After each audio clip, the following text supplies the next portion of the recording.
Welcome to the Muscle Expert Podcast with Ben Pakulski, one of the world's top professional bodybuilders, an expert on human performance and mindset mastery. Ben dives deep to deliver the strategies of the top experts to upgrade your body, mind, muscle, strength, performance, biochemistry, and how to become the upgraded modern man. Join us on benpakulski.com to learn the cutting-edge techniques to take control of your body, your brain, and create your greatest life. What's up, ladies and gents? Welcome to the Muscle Expert Podcast. And today we're going to host Pedram Shojai, the author of The Urban Monk. And you guys know I've evolved beyond the muscle building because I realized the necessity of learning so much more than just the X's and O's inside the gym. What we do in the gym is very important, but what we do outside of the gym is so much more vital in us living our greatest life and being truly happy. And Pedram is honestly a man to inspire to be more like. I left this podcast being absolutely inspired to be a greater human being. A lot of the answers he gave me to the questions I asked were well outside of what you would expect. Some of the things you can expect to learn in this podcast is self-mastery, is about finding your inner voice. I think that's really, really interesting. Finding what's behind the chatter in your mind and being present and doing only one thing and doing it really, really well. And this is so important in the gym. This is important with your kids. This is important in your work. Learning how to eliminate distraction is something Pedram and I talk about a lot, and turning awareness around and shining the light on yourself. Well, what does that look like? Stop looking outside of yourself to try to find the answers and realize the answers are within you. And that starts with meditation, mindfulness, and awareness. And if you want to do something in life, take the first step. And I love that. Take one step. That's massive. And so many people are afraid. And he goes into some really cool details about how to do that and how he does it with both his life, his kids, and how he's become so successful incorporating this mindfulness practice into this successful business he runs as an entrepreneur and CEO. You guys are going to love this episode. Listen right to the end. And as always, if you love it, share it with someone who needs to hear it. Enjoy the episode. Hey guys, I interrupt this podcast to bring you a special announcement from me and the MI40 Nation. So for the last year, I've been working on something that's going to change the fitness industry. So everyone that's listening to this podcast exercises. Everybody works out. But typically we learn from the people on YouTube, the people who we most admire and most want to be like. And that's a massive mistake that's limiting your progress, limiting your ability to build muscle. What you need to do is you need to learn how to train for your body type. And I've just released something called Hypertrophy Execution Mastery. So basically, I'm going to give you everything I've learned over the last 20 years to optimize execution for your body and some simple concepts that you can take away and apply to every single exercise you do to not only make it fit your body, but make it maximally effective for your body. Because we don't want to just be training. We want to be getting the most out of our training. I attach to getting the most out of the least. I don't want to be in the gym for 2 hours anymore. I want to be in there for 40 minutes. I want to crush it. I want to go home with the maximum amount of results and maximum amount of response and an S on my chest, knowing that I got the job done that I set out to achieve. So if you guys want to check this out, it's going to revolutionize the way you work out. hypertrophymastery.com. You're going to absolutely love it, and I appreciate your support. Enjoy the rest of the podcast. I think before we can start getting into the mechanics of like how to do this stuff, you don't know what you don't know, and most people have no idea that there is noise. Most people are intentionally blocking out their mind, right? They're doing everything they possibly can to numb their mind, and they don't even realize what type of benefit they could possibly be seeing on the other end. Like what are some of the benefits that people may see from, just introducing some type of, consistent, regular mindfulness practice? Well, I mean, most people also don't realize that 80% of their decisions are made under duress, and, most of their life is spent, running towards something or away from something, right? And it's freaking exhausting. Everyone's talking about how tired they are and how stressed they are. The walls are caving in, and those are self-inflicted wounds, right? And so that's really where the rubber hits the road, is realizing that every problem you have in life is really generated and reinforced by your own mind. So you want to, look for solutions. They're not outside of you, right? They're always, the internal locus of control is you. And once you kind of recognize that and step into that, then you are in the game, right? And then you can do something about it. I love what you said there. And this is, I think, what I say to everybody as far as starting to change your life is the internal locus of control, extreme ownership for everything. And this is something that I've really started to come into, in the last 5 or so years, owning every aspect of my life. Do you have some strategies that you implemented to, immediately start changing your mind from, external, everything being outside of me, to start taking ownership? Yeah, it starts with rituals every day, right? And so my first ritual, starting my day, rain or shine, young kids and, all the chaos that comes with having kids and stuff, never let this one go. Yeah. And it's, I have a particular Qi Gong set that I do every morning before my day even starts. And so, the first thing you're going to do, your autonomic deal before you even get your day going is, you're going to get up and you're going to go pee, right? And so for me, before I even allow myself to run to the bathroom, I have like just a 5 exercise set that I have to do, watching my hands, eyes, mind, body, and breath, focused in on what I'm doing, consolidating, gathering Qi, and becoming mindful in this practice. And then, you go off and pee and do your thing or sit down and meditate if you got time. But it reorients your day towards internal focus before your autonomic thing starts, like before you run down and hit the button on the coffee machine, before pick up the phone and start looking at your text or your Facebook feed if you're really lost, right? And you fall down this whitewater of life, and you never even learn to check in first. So for me, it's about setting that up. It's around setting that up around meals, because they happen all the time and they're regular. And so you set rituals around things that you're doing on a daily basis that force mindfulness and just kind of hijack your day and be like, yo, dummy, think about this for a second. And I found that that's been very helpful, right? Look, I was a monk for years and, sat on rocks and did all the work. And so, I've sweat those, I've sweat those hours. But most people who live normal lives, if you will, here in town, man, they're like, look, I don't have time to do all that crap. So therefore, I'm going to take a pill, or I'm going to, just think I'm biohacking and shortcut my way around some of this. There's no shortcut around the introspective work. There's no shortcut around stopping time to check in with yourself. You just got to build kind of regular rituals in your day to be able to do it, or else you're lost. You're tumbling down the whitewater. Can you talk about, kind of the mechanics of Qi Gong, and so people can start to conceptualize what type of tangible thing is actually happening and what type of tangible benefits they may experience? Sure. Because I think in order for people to actually want to change, they need to understand a little bit about the why. Yeah, so it's the integration of eyes, mind, body, and breath. And so when I was the Qigong guy and the meditation guy, before I came back and started my medical clinics. And, I basically hired brain scientists and started a brain lab and went like, look, I know this stuff is awesome. Map these brains and tell me what the hell's happening. And so you could see the sensory motor strip just light up on people as they're doing Qigong. You could see left-right integration. You can see the body's proprioception start to recalibrate and balance. And it's an amazing feat to be able to gather all your senses with something. And again, if I'm talking about eyes, mind, body, and breath, I'm watching what I'm doing as I'm doing it. I'm focused on my breath. I'm focused on my posture. I'm focused on my alignment. I'm focused on I'm focused on so many damn things that I can't focus on anything else. And that's the whole thing. It's about grabbing the attention, the entirety of your attention, and bringing it into this moment and allowing you to be present here and now and doing only what you're doing and doing it well. If your eyes move over there, if you start thinking about, the call you didn't make, you're not doing the Qigong anymore. So it's like a real life biofeedback practice that's been practiced for thousands of years and has a hell of a lot more, validity and history than, a lot of these things that people just make up in the shower and start their new techniques. So, I'm a big fan of the ancient stuff, right? Because a lot of people are just out there BSing, trying to come up with new stuff to slap their name on it and make money. And, that ain't real. I love it, man. And just before we even move on, is there somewhere people can go to find, a 5-minute intro to Qigong that you're teaching?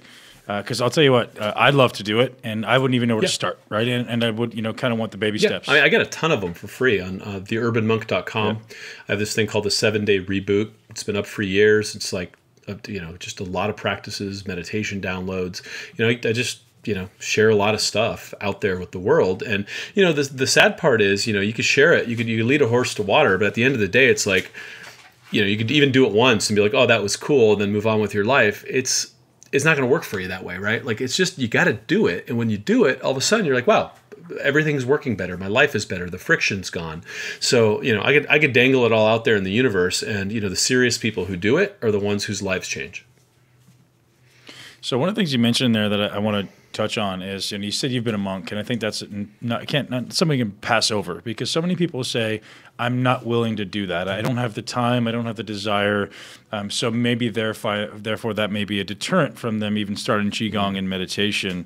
I'd love for you to kind of start diving into, the necessity of starting a meditation practice for someone, and how much benefit could they expect to see from a small amount of change, right? Do they have to become a monk to actually get to your level or get to any level? Sure. Right? So this was really kind of one of the fundamental breakdowns and mistranslations of this stuff as it came over to the West. And so, I'm up in the Himalayas doing this thing, and I was an ascetic monk. I'd shave my head and, back when it was a choice, and was, doing that work. And it occurred to me that there was a fundamental misunderstanding of yoga, meditation, and all these practices when they translated over to the West, because as an ascetic, I had relinquished the world in that way, right? Like, I'm doing this thing. This is what I do. I have hours a day dedicated. There's chores, there's a lot of work, but like, this is who I am and this is what I do. Whereas if you look at the majority of people in Asia who still in India who do these types of practices, they're householders, right? And so these are people who have agreed to be, family men and family women who are in the world doing whatever the heck that they're doing, but having the right dharma, just being part of a community, being a righteous member of the community, practicing right livelihood, and also having their personal practice that they did, in the morning before the kids wake up and here and there to supplement their day and keep their operating system, working. And so, the Beatles go off, bring the Maharishi, all sorts of stuff comes over, and we're so extreme in the West that we're like, oh, listen, for me to have a meditation practice, I have to experience nirvana, or like hang upside down in a Lakota ritual, or take ayahuasca, at a Burning Man, and that's it's all this extreme crap. Where it's like, yo, if you just learn to breathe for 5-10 minutes a day, and we're a better person at work, what would that do, right? How can you be a better householder, and how can you integrate these practices into the life you're living now instead of running for the hills? And so that's when I came down off the mountain, and I was like, look, this is a fundamental misread of how any of this is supposed to go. And everyone I know in the West is like feeling guilty about not getting to yoga for 90 minutes today when, they got too much other shit to do, right? And so it's just, everyone's stressed out about these practices, and so therefore they just don't do them because it's too much. And I think that that's really where the world has taken a wrong turn. It's kind of the paradox, right? They get that's kind of the irony. I said that last week as I was speeding to get to yoga class. kind of the irony of it, right? Mm-hmm. Talk a little bit about your decision to be a monk, because obviously I read your book. I know a little bit about where that came from, but I think that's so fascinating. And what did you see in yourself, or what lack did you see in the world that inspired you to, if that's even the right question, that inspired you to go there? So I was pre-med at UCLA, and I, bought into the script, right? Like, you do this, and then you follow this track, and then you're successful, and you help people, and, whatever, white picket fence. And so, then I start to really see the underbelly of the beast. I'm watching, the patients getting dripped on morphine, and there's no solutions for them. And, I really start to lose faith in what it was I was doing. And, as the guy who I was shadowing was a miserable human being, and this is the guy I'm looking down the barrel of living his life, and I was just like, wow, I'm lost, I'm confused, this sucks, like I don't want this.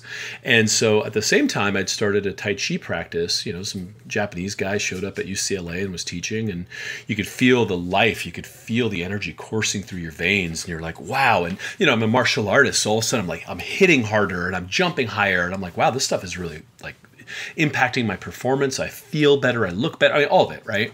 And so on one side, there's all this life and vitality. On the other side, it's like death and mortality. And I go, God, I no longer want this path. And it's kind of a crazy story, but I was obviously, when you are on a track and then you fall off of it, there's a time of kind of tumultuous thinking that comes. And so I was kind of stumbling around the UCLA library, having conversation with God, being like, what now? What do I do? I really need guidance. And a book fell out of a bookshelf about 15, 20 feet in front of me. And I'm like, come on. Really? Yeah. And I'm like, you're like, you start laughing, right? And I like look through the rack, like as if one of my friends had like done it and was messing with me, as if they could hear my thoughts, right? I'm like, it's just me. And so it was open to a passage of a Taoist master leading his disciples across this raging river during a flood by connecting their lower dantian energy and towing them with this energetic thing. I'm like, come on, what is this?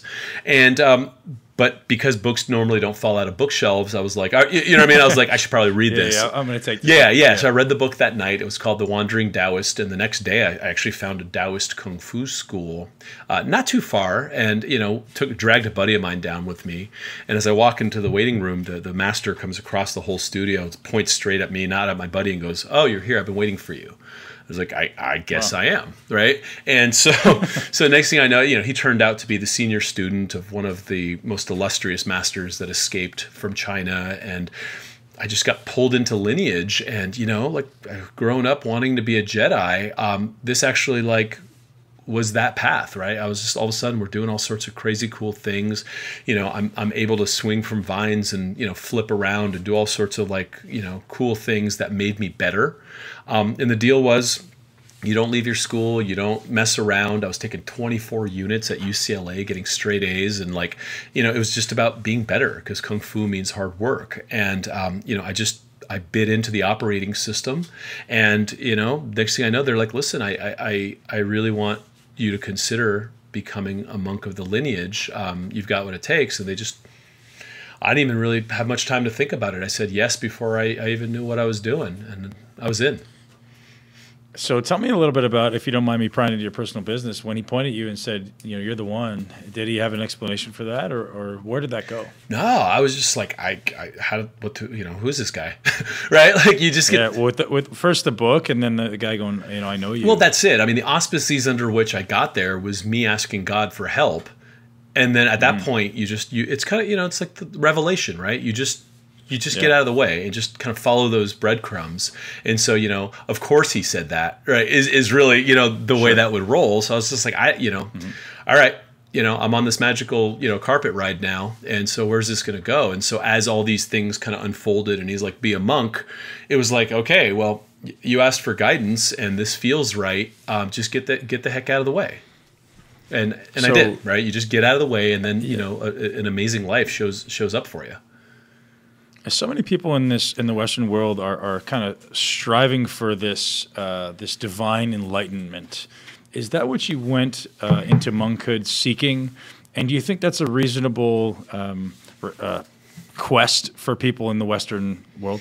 I think that's one of the biggest traps, period, is, everyone thinks that sex is about the orgasm, right? Everyone thinks that success is about the yacht.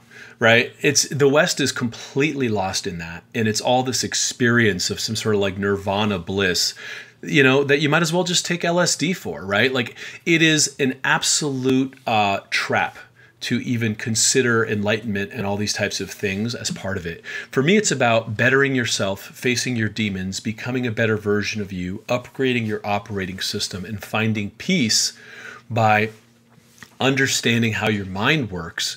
And in these interstitial moments, it's like, whoa, you have these flashes of brilliance. You say things that, kind of sound inspired and you start growing there. But for people to kind of say like, okay, I want to, I have all these, jackasses in Malibu that are talking about how enlightened they are, right? Or these people that go do ayahuasca and talk about how evolved they are over other people.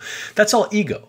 Right. And I think the West has been infected by this. And there's just this egomaniacal tendency to need to be better than people, to need to belong, to need the POW experience, like the big O of enlightenment. And I think that has really done a disservice to people in this space. And I think a lot of the meditation teachers and Qi Gong teachers, these guys are trying to make a living. And so they fall into the trap of delivering the sugar cereal to the kids, right? And so that's not necessarily what these people need, but these guys who are like, I want to be famous, they step in and become the guru, and then they're out of integrity, right? Because now they're no longer teaching the real stuff. So with that said, there's millions of people in North America right now seeking something. Seeking some attempt at improving their life, improving their ability to become mindful, improving their ability to become greater versions of themselves. What's the first step? First step is to take some time and understand how your breath works, and just get under your breath. Just anchor into something that's real. Your breath is real. You stop doing it, you're dead, right? And so just learning to calm the mind and silence the mind and just develop a culture of slowing down and checking in with yourself is the first step. Because again, here I go as a guy who's written a book, right? Everyone thinks that, I've written 3 books, but everyone thinks that the answer is in the next book that they haven't read yet, right? And so the books, all they're supposed to do is point back at you and be like, look within. Right? So here's the 6-step system to enlightenment. Here's my 4 steps to better muscle and less fat. There's all this tabloid crap, right? And so the first book should come with a mirror, right? Right, that's it, man. That's it. So the first stop on that journey is always turning the light of awareness around and looking within. Yeah. And if you don't have that orientation, you're what the Buddhists call a hungry ghost, right? You're always looking for answers outside yourself. And so the problem with the industry, the way that the parasitic energy of the industry is set up is to extract money, attention, and value out of customers. And so it's always about like, oh, I've got this thing, what you don't know is the Pedram method. That's the thing. Screw yoga. I got yoga 2.0. I got the answer. And that's all just nonsense, right? The answer lies within you. A good teacher teaches you how to find that and stay in that inquiry, and that's where the real game is. It's painful. For a lot of people, we spend so much time years becoming mindless. The idea of turning it around and becoming mindful, I experience on a day-to-day basis how many people around me just won't even sit in silence for 5 minutes. Is that where it starts? Is just literally be by yourself and breathe? Well, yeah. And so we've been taught to avert the pain, right? Whether it's through, aspirin commercials or whether it's through, this advertising industry that's always drawing us out of ourselves to extract value out of us, to be like, you're not good enough, you're not attractive enough, chicks like guys with hair. This is how you grow your hair back. You know what I mean? All of it, right? Yeah, exactly, right? So you get to the point where you are not even in control of your own decisions, right? And so that's where it is. It's and this is the one thing the Scientologists, I think, say right, is it is all about mind control and we're just being puppeteered, right? And then they go off into some crazy culty direction. But, it's the world is about entrapping the consciousness of people and extracting life force out of them. That's how a lot of this industry is. And so you want to be free, you have to wake up to the fact that pain isn't something to be averted. You breathe into the pain. You look at the pain. You grow through the pain. You use that as the fertilizer to grow yourself as a person. You use that as the lead, right? In alchemy, we talk about transmuting lead into gold. That's the lead that's transmuted into gold. So everyone's trying to look for the gold, not realizing that the substrate is that pain. That's where the work is. That's what you have to go through. And in that process, you wake up to yourself and you become more whole. You become more compassionate, because if I'm okay with my pain, then I don't see or sense the pain in you and either judge you or run away from you, because I understand that I also have pain. I can feel for you, right? And so a lot of the orientation around aversion to pain is where I think people have gotten lost in our culture. And again, I just think the messaging is all wrong, because people are just trying to, get famous and be a guru or whatever, and they're not allowing people to understand that the work. It's okay, so you're talking about muscle fitness and stuff. When the hell was a burpee fun, right? It's just, It's good for you, right? You do the work because it's good for you. On the other side, the results are there. But I don't know anyone who enjoys doing a burpee. right? It's just, it sucks. Right. And so that's life, absolutely. Right? It's, you know, Kung Fu means hard work or eat bitter. And so once you understand that life is hard work, you just work through your pain, you work through your stuff. And on the other side, you're a whole human being and you're well-rounded. Yeah, that's beautiful. I think one of the most important things you said in there is people are so attached to what it's going to look like when it's done. And I think that's the disconnect that exists now with media and social media is like we have to achieve some end result rather than just acknowledging that the joy is in the process and becoming that great person is so valuable. So obviously going and becoming a monk was probably I'm speculating, probably the hardest thing you've ever done, leaving your life to enter this new life. Can you talk about some of the biggest learning opportunities or the biggest takeaways you had from your time there as a monk? I think a lot of it during the monk days, and I would actually argue that I think becoming a dad after being a monk was the hardest thing I've ever done because being a monk, your orientation is very self-centered, right? You're working on yourself, and then all of a sudden you have to flip the script and realize that you're like, you know, third or fourth in line. You don't even matter. Yeah, I just scooped the dog poop, right? And so like it just shifts everything where you're like, damn, all right, well, you know, I guess I'll just breathe while I'm walking the dogs, right? But you know, I was guilty as charged like anyone else when I became a monk. You know, it's like, oh, show me this next Kung Fu form. You know, I learned the tiger form. Now I need the snow tiger form. I need the leopard. It's like this consumer of like spiritual information or like, you know, this Qi Gong level. I can't wait to get to the next level because at that level. The shopping cart of spiritual information. That's it, man. Once I'm a 33rd degree Mason, then I could, you know, be the emperor of the world. You know, it's just this crap, right? And so it took a while. You know, I was in my 20s, right? It took a while to just understand that the consumption of more information wasn't necessarily the way. It took a while to realize what the heck these people. I mean, they were forthcoming and honest the whole time, but I'm an idiot, right? Like that's the problem. It's like you start to finally get it through your thick skull, and then you sit on your butt and you work on yourself, right? And then as you do so, that's when all of a sudden the teacher shows up and gives you the advanced form anyways, because he's like, great, now you're not an asshole. Right? Like okay, now you can learn. I think the hardest thing to do is forget everything you think you know, right? And that's what I say when everybody walks into my gym, and I'm like, hey, forget everything you think you know about exercise, or we're going to teach you what actually is the reality. And I'm sure it's a similar situation for you. Oh man, like I'm in this thing now because like, you know, my baby is like two and a quarter or so. My son's like 4 or something.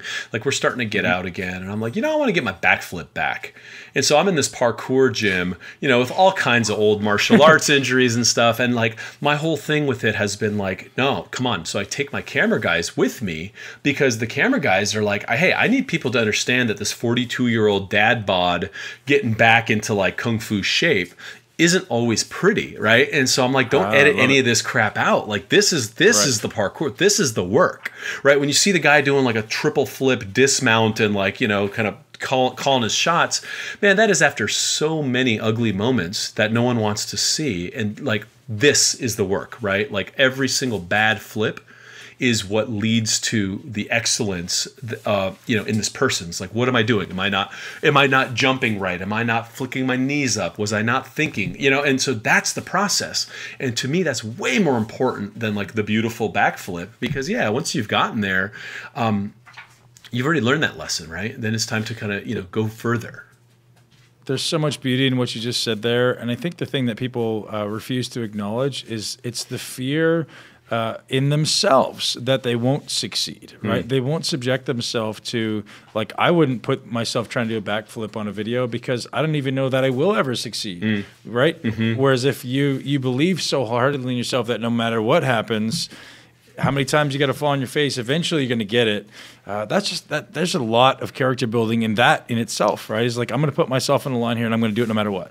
Well, that's it. Look, you know, I could feel real proud of myself and be like, oh, Pedram Shojai, you know, New York Times best-selling author, the urban monk. This guy, you know, he shits flowers kind of thing, right? That's all nonsense.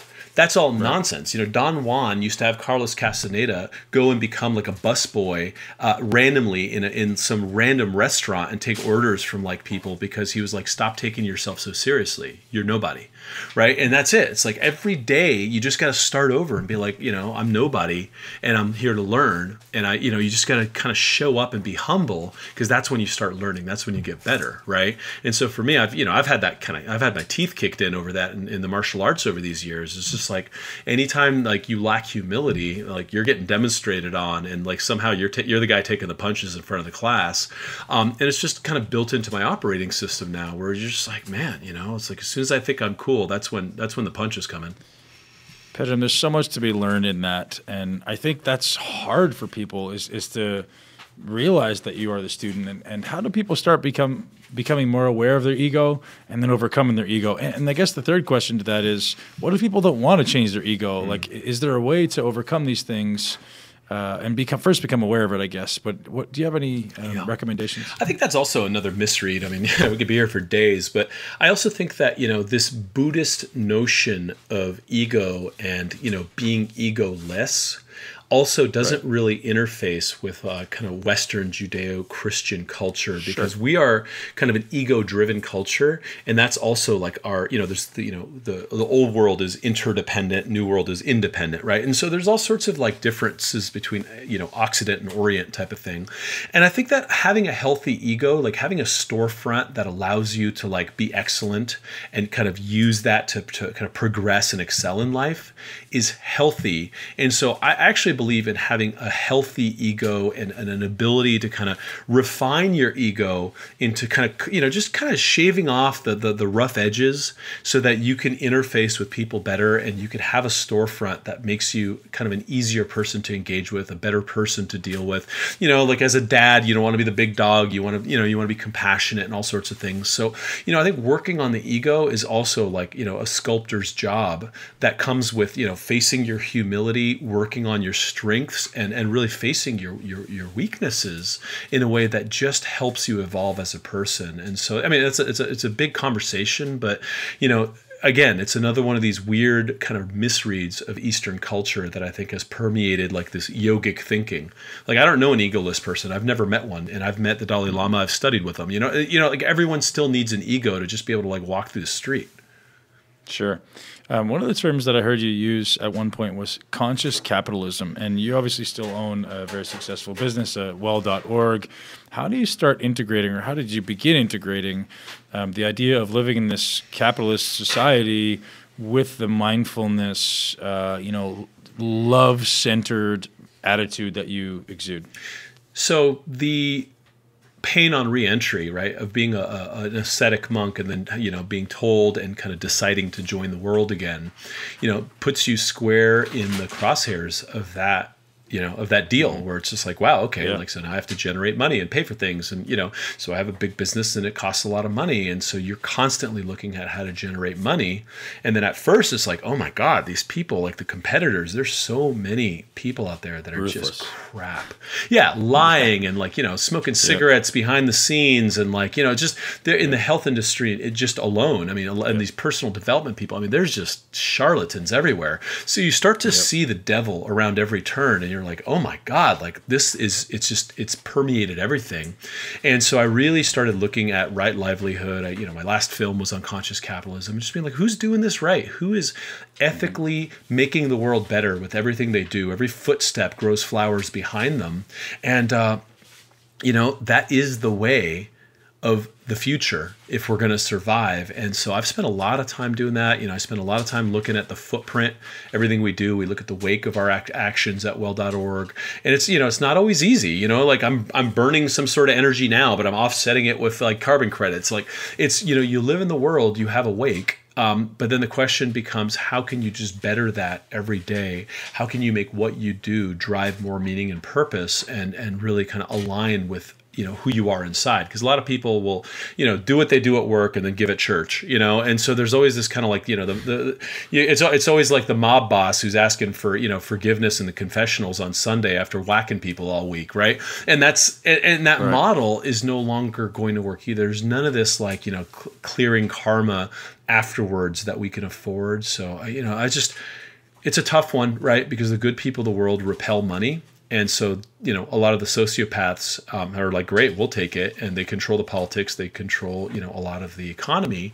And we have the world that we have, right? And so, I'm also a big advocate of saying the good people of the world need to step in and own money in a righteous way and use it to make the world the place that we choose to live in versus, being reactive, being like, oh my God, everything's out of my hands. And, I do my yoga over here, but the world's falling apart. That's not a righteous, that's not how a warrior lives.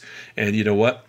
If you got something like, a family, you got something that's worth fighting for, then you got to draw your sword and be like, where do I take a stand, and where do I stand for my values and my family and my loved ones and that tree outside, right? Like these are things that I want to defend. So what do I need to do so? It's a big question, but I think it's the important question we all have to ask ourselves.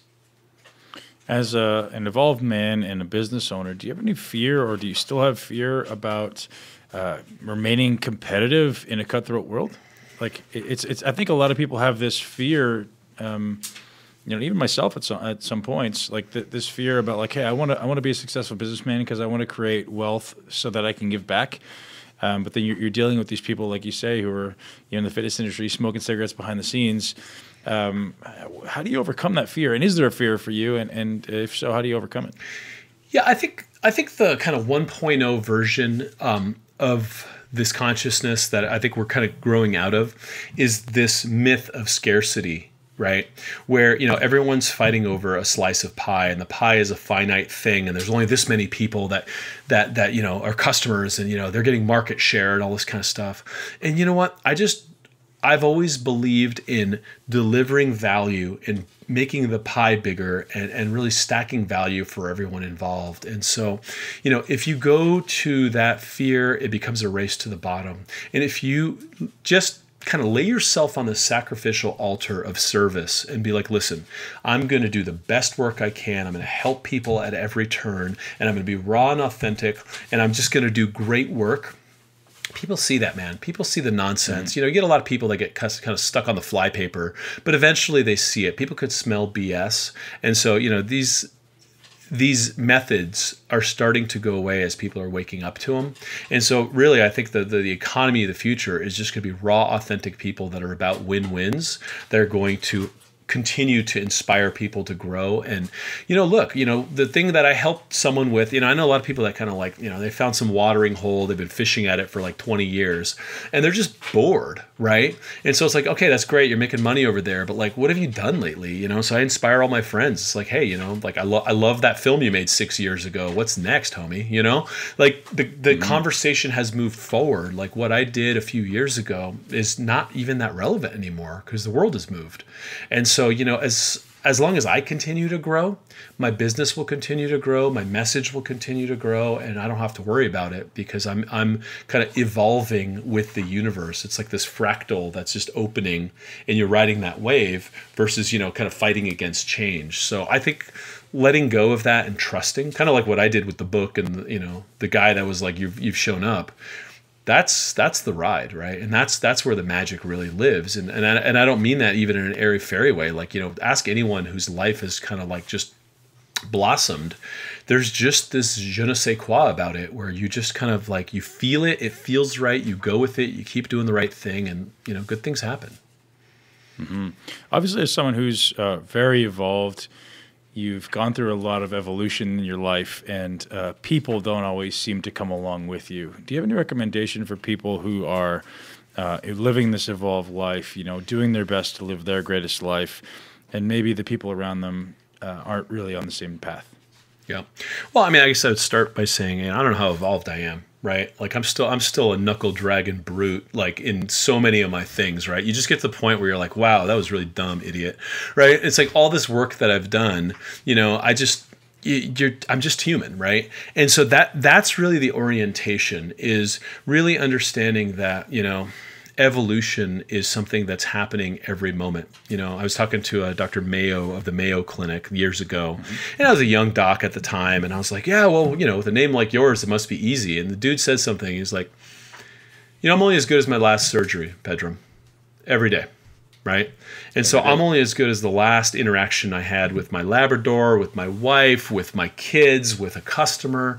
And so, it's a constant game that you have to stay on and continue to work on yourself. The minute you think you're evolved is the minute you start to, lose that altitude and come down, right? And so again, that's the whole thing, is like just the built-in humility is, I'm not that evolved. I'm just a guy, right? And that's the operating system that keeps me on my tracks and able to continue to help people, because I see people messing up and I get it. Like, it's like, yeah, I see how you're in your way. And so then you could come from a place of compassion and try. And some people don't want to be helped, and I get it, right? But then you're not elevated, right? Because when you're putting your hand down trying to help someone, it's just a different thing. I'd rather just kind of I'd rather jump in the ditch and grab them and be like, hey, come on, I think there's a way out over here. And again, that comes from just changing your operating system to constantly be working on yourself. Awesome, man. One of the things that really got my attention that you said was find meaning and live an awesome life filled with purpose and adventure. And that literally resonated with me 1000%, because so many people are living a life of quiet desperation, in routines, mindlessly going about their business. How do we start to live a life or conceptualize living a life of meaning and with purpose and adventure? Bold steps, right? I think that, a lot of us are just so shell-shocked into the algorithm of life, right?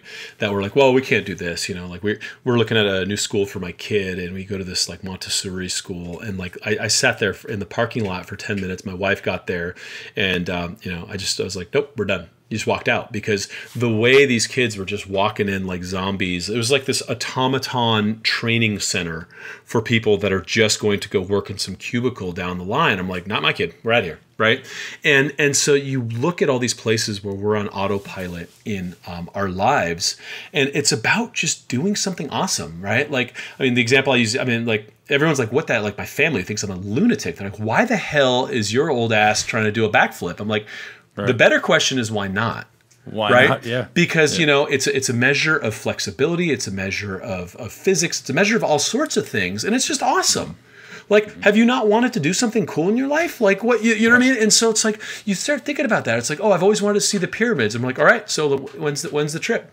Yeah, right? Where are we going? Yeah. Or, you talk about wanting to do the John Muir Trail. That's about averaging 16 to 20 miles a day with 40 pounds on your pack. If you really want to do it, that means we better put some water bottles in your backpack and get you on a local hike right now, doesn't it? Right. And so you just kind of you call your shots, you get out there, you do it, and then you come back and everyone's like, oh my God, I can't believe you did that. And you're like, yeah, because you're, in that automaton zombie, people are just sleepwalking through life, and then you do something awesome like that, they try to pull you back down. So then you start meeting more awesome people, and you're like, yo, let's go hike this thing next, right? Let's go do more awesome stuff. Yeah, and then all of a sudden they're like, oh my God, you're a YouTube celebrity, or like, well, you're so special. And it's just like, no, it was just a decision, right? It was just a decision to step forward in life and do something that's meaningful to me. And that's, that's it. You make that decision, then your feet just kind of fall right in front of each other, and you just end up following the path. You just say, okay, no, this is what I'm doing. And then the entire universe conspires to help you. It's some weird kind of magic. I love it, man. And I'm a dad, and you're obviously a dad. And how do you create adventure with your kids? I take my kids were skiing when they were 1, right? Yeah. And because why not, right? My son is starting parkour now. He's 3.5. He's in parkour, and because he's like, oh, I want to do that. I'm like, yeah, why not, right? Let's go. Right? Why wouldn't I start your Jedi training as soon as you can walk, right? And so, you go in the woods, you do stuff, you go to the park, and you're like, all right, well, let's try this. And so you start to build in, because the culture is all about fear, right? Fear of death, fear of injury, fear of, kidnapping and all this kind of stuff. And so really building a culture where you allow them to get into free play, and you allow their nervous system to develop in 3 dimensions, right? And that's, to me, one of the biggest things is just neurologically, we have taken 3 dimensions out, right? The walls are flat, the floor is flat, your shoes are not, contoured in a way like the earth would be. And even if you were, the pavement is flat. And so just spending as much time in 3D as possible so that they could develop into these fully evolved creatures with huge brains that, got us to the top of the food chain. We've just been in a regressive downward spiral since the Industrial Revolution. And so not my kids, we're looking at a forest school now, like just, have them be out in the woods all day. Like, to me, that's a lot better for adaptive behavior and neurology than sitting there learning his ABCs before it matters, right? And so you look at the studies on that, it's just like, just turn them into a whole human first, and the rest of that stuff comes easy. Wow, that's awesome and great advice for anybody out there. Because I know as a parent, like you said, becoming a monk was easy relative to becoming a parent, because now it's no longer about you. And you and I lived a very, not parallel life, but very, very similar paths. I don't want to take any more of your time. I think that was absolutely amazing. Give me something that I can do right now to be the greatest version of myself going forward as a man, as a parent, and living a mindful, love-filled life. When your kids ask, and I learned this the hard way, right? You think mindfulness is this thing you do on your damn cushion, right? That's just the workshop. When your kids come to you for anything, right, in that moment, they're calling out to you and they want you in that moment. So the not now thing destroys that relationship. It destroys their connection with this guy called dad, right? So your challenge as a dad, and I'm just kind of pulling this out of the ether for you here, is every time they come to you with something, just stop and understand that this is God calling you right now to be 100% present and loving, and just be like, yes, what's up? And usually within like 10 to 30 seconds, maybe 2 minutes, like they've gotten their fill and they're off running around doing what the hell they're doing anyways. And you could go back to work or do whatever you were doing. But to give them that undivided attention and stop time and be the person that they need you to be for them allows you to also be the person you need to be for yourself. Beautiful, man. And what's next for you? That was amazing. And are you growing your business? Are you writing more books? Are you going back to experience monkhood again? What's next for you, man? Yeah, so we're going to spend a month in Italy, just kind of eating gluten and drinking wine and wondering why it's better there, right? And just with the family, right? Yeah. And just some quality time with the family. I'm overdue, right? Like I was making a movie and writing a book and all sorts of things last year. And then when are you going there? When are you going? Late March through late April. Oh man, I'm gonna miss you. I think I'm gonna spend June there. Awesome. Yeah, I think Garrett Gunderson's going there. So a few of my friends have it's just this thing where it's like, what the hell? Like, I don't want to do that when I retire. As a matter of fact, I don't want to retire. So how do I live my life in a way where I'm constantly I do most of my business on the phone or on a laptop anyways, who cares, right? And so, but then I have a docu-series on the microbiome that I'm very excited about. There's a revolution happening in health all about the microbiome. We're doing this year. Probably won't write another book. I just finished a book last year called The Art of Stopping Time, and it's really it's just starting to get out there and do well. And I'm going to kind of lay low, grow, just kind of get out of the way of everyone in my business. I don't want it to be, an egocentric model where it's like I'm just giving people power and department heads and being like, hey, run with this, right? Like I don't need to be involved in the stuff that I'm not good at. And what I'm good at is being me, right? And so I'll just keep doing content and chilling out and kind of having these conversations and let people who love the business and growing businesses and stuff, excel at what they do, right? And so we're building out a few films and a few other TV concepts for the next couple of years. And my producer has 30 years experience as a TV producer. So why the hell would I get in his way? I'll just come in for creative control meetings once in a while and be like, hey, I think this might be a good idea, but let the pros do what they do and live your life. Good for you, man. And I think you're doing awesome. I'd like to see the adventures you live with your kids as a movie. So think about that one for your next one. And Pedram, I appreciate you, man. The Urban Monk, How to Stop Time. Anywhere else people can find you? Well.org. Yep, well.org or theurbanmonk.com. my neighborhoods, and social. I suck at social. Everyone's like, you should Instagram. I'm like, I don't want to stop the moment to capture the moment, to share the moment. I'd rather live the moment. I don't care about that stuff, right? I just want to live life. And so, but I'll do lots of like live videos and stuff when I go into the office. So theurbanmonk.com or well.org. Awesome, man. Can you teach everybody exactly how to breathe into the lower dantian in 10 seconds? Yeah. Imagine you have a balloon down there about 3 fingers below your navel. Inflate it on the inhale. It's in the center of your body, so it should push out your lower abdomen. It should push back your spine. It should push out to the sides. And just feel that whole area inflate on the inhale and then deflate that balloon on the exhale and let the air travel up the center and out the nose. And if you just worked on the mechanics of that, you'll find your lower dantian and get way better at oxygenating your body and breathing healthier. Beautiful. Thanks so much, Pedram. I appreciate you, man, and have an awesome day. Thank you. Thanks for having me. So what was your favorite part of the episode with Pedram? Personally, I thought the answers he gave were so far outside of the box that I absolutely loved them. So I want to hear what your favorite part of today's episode was. So leave me a review. Tell me what it is. And I'd love to, if you liked the episode, have you share it with somebody else, because this information for me was absolutely life-changing. I'm going to go back and listen to it again and again as often as I can until I set it into my unconscious mind. And that's the reality of life, right? If you guys want to change, you need to set it into your unconscious so it doesn't have to be thought about anymore. It becomes the person you are. So leave me a review, share, and have an awesome day. Live your greatness.